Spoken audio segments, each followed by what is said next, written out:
Semuanya, pada kesempatan kali ini kami akan mempresentasikan hasil dari tugas kami, yaitu mengembangkan permainan. Pada kesempatan kali ini kami mengembangkan permainan dadu. Saya sendiri adalah Ferdi dan kawan saya yaitu Jenny Deviana. Next.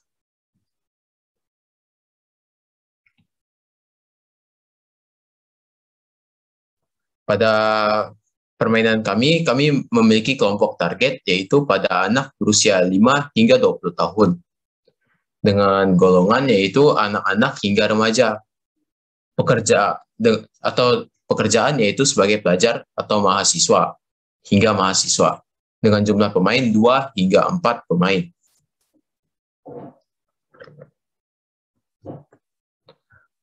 Latar belakang pada kali ini yaitu kurangnya minat dalam matematika yang menyebabkan anak-anak menjadi malas untuk belajar matematika. Yang kedua, tidak dapat menghitung dengan cepat.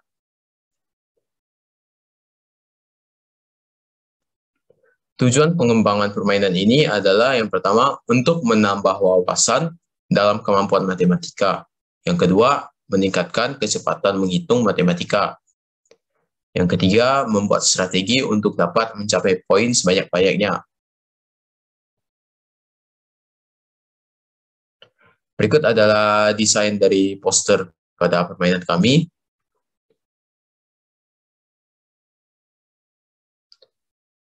Ini adalah tampilan pada kotak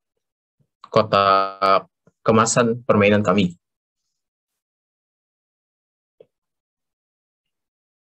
Isi dari dalam kemasan permainan kami ini terdapat 2 buah dadu dengan 20 sisi. Yang kedua memiliki papan dengan urutan angka 1 hingga 40. Dan yang ketiga ada pin warna, 4 pin warna sebanyak 15 buah.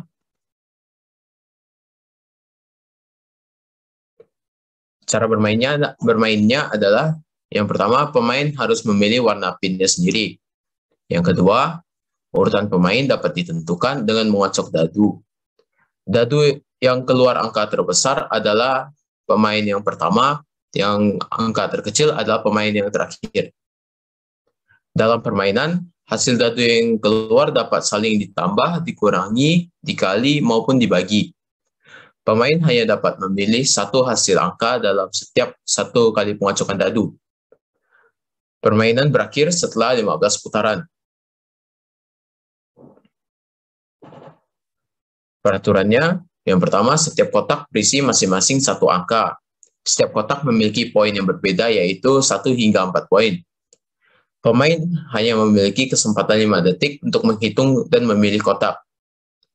Jika salah satu pemain sudah pernah mengambil kotak tersebut, maka pemain hanya mendapatkan poin sebanyak poin sebelumnya, tetapi dikurangi 1 poin dari kotak tersebut dengan minimal poin 0.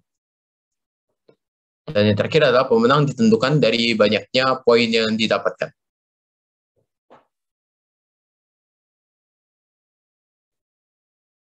Pada gambar berikut ini adalah tampilan bagaimana papan pada permainan kami, EasyMath. Berdasarkan gambar dapat dilihat pada contohnya nomor 1 memiliki yang di atas ada angka 3, yang berarti pada kotak pertama maksimal poin yang bisa diperoleh adalah 3.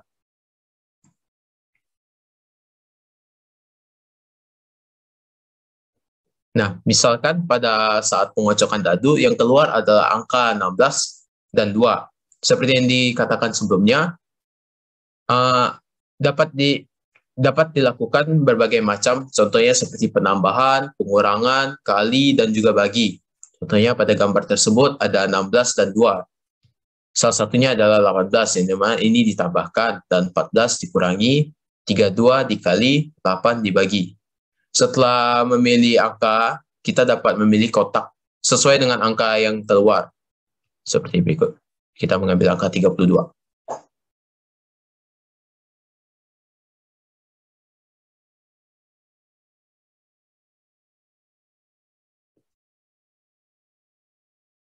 Misalnya pada sebuah kotak sudah memiliki pemain lain, kita tetap bisa mengambil kotak yang sama, tetapi kita hanya bisa mendapatkan 1 poin lebih kecil daripada poin sebelumnya.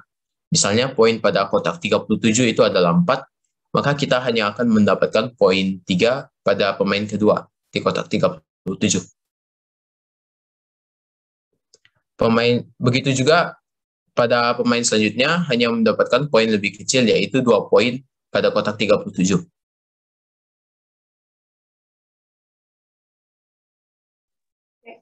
Selanjutnya, saya akan menjelaskan mengenai lanjutan dari permainan tadi. Lalu yang pertama, apa yang akan terjadi jika kotak sudah mencapai 0 poin? Maka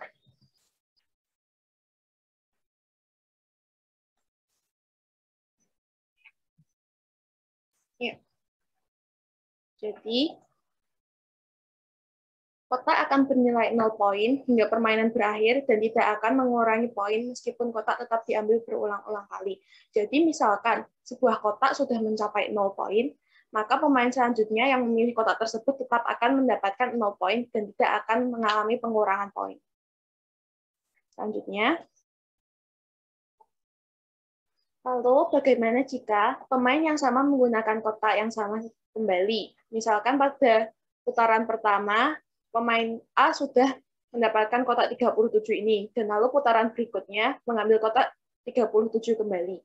Maka pemain tetap mendapat 1 poin lebih kecil dari poin sebelumnya. Seperti misal poin awal adalah 4, maka di saat kotak itu diambil nilainya adalah 4. Tetapi di saat kotak itu diambil untuk kedua kalinya, maka poin yang didapat hanyalah 3. Lalu bagaimana jika pemain kehabisan waktu dalam menghitung? Seperti yang dikatakan, waktu menghitung tadi hanyalah 5 detik.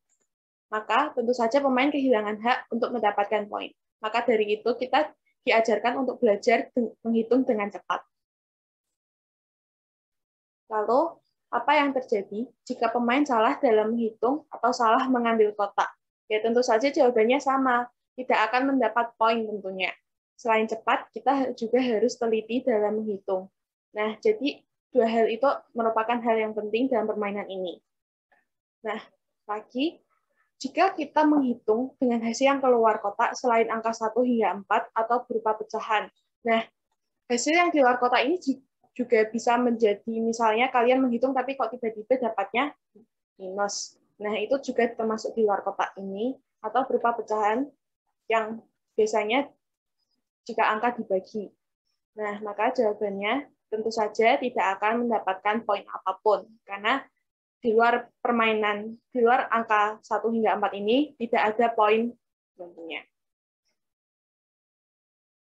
Nah, perlu diingat juga bahwa selain kita memiliki kemampuan hitung yang cepat dan tepat, kita harus bisa menentukan strategi untuk memilih kotak mana yang harus kita pilih untuk mencetak skor sebanyak mungkin.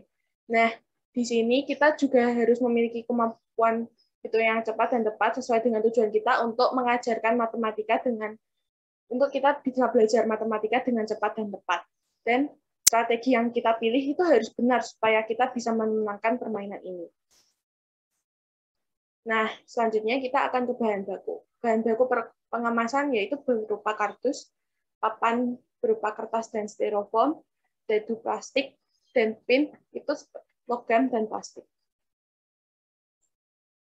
Nah, jadi kardus untuk bahan pengemasannya seperti ini. Ini kardusnya dibuat memang lebih keras supaya tidak mudah rusak. Lalu ada styrofoam sebagai bahan papan dan karton sebagai bahan papan.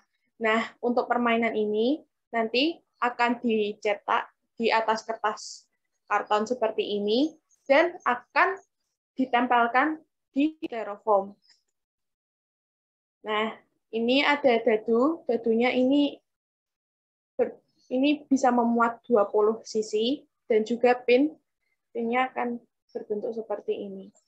Nah, jadi seperti ini ya, styrofoam ini akan ditempelkan kepada papan permainan dan nanti sama permainan pin ini akan ditusukkan ke papan permainan ini untuk memudahkan kita dalam bermain dan untuk mencetak poin itu dengan kita menusukkan pin ini ke kotak angka tersebut.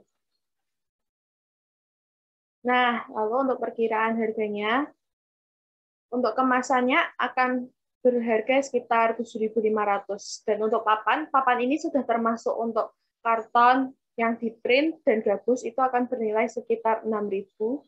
Dan pin harganya itu karena kita akan berjumlah 60 karena 4 warna dan ada 15 per warna, jadi sekitar 8.000. Lalu untuk dadu ini sedikit lebih mahal karena dadu ini kan bukanlah hal yang seperti dadu biasa. Jadi untuk biaya pencetakannya memang lebih mahal daripada dadu biasanya. Jadi dua dadu tersebut itu berjumlah 12.000 untuk pembuatannya.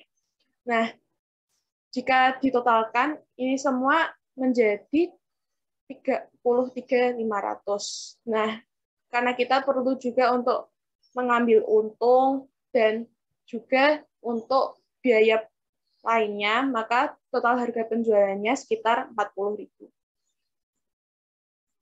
Nah, sekian dari kelompok kami. Terima kasih. Dan apabila ada kesalahan, kami mohon maaf. Dan jika ada saran, kritik, dapat diberikan di kolom komentar. Terima kasih.